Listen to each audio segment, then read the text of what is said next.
Quay bỏ luôn.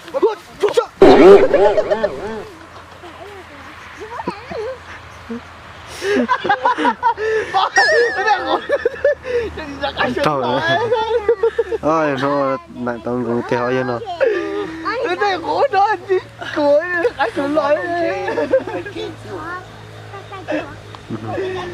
Cú chứ ôi kia nó tôi mà còn không ở đây còn nói với cú lói. Bê. Nơi chị bé tao đã có sự quê. Còn có cả. Nuôi nó. Cổ sang số.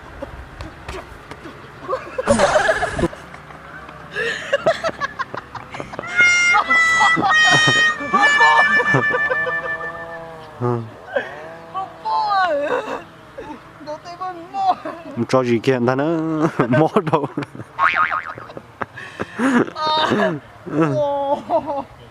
Ô nhà tiền nó bên tới khó cú thế nè. Đầu nhúa cơ nó gì tới kia.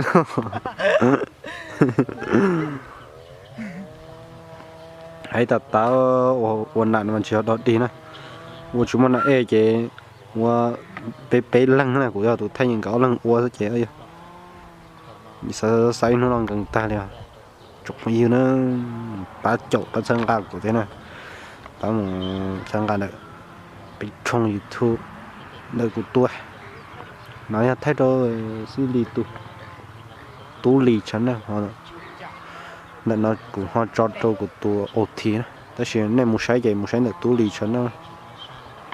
Ở tôi nó tận đầu sắp lại họ này xử lý bé chỉ tu những vua nó này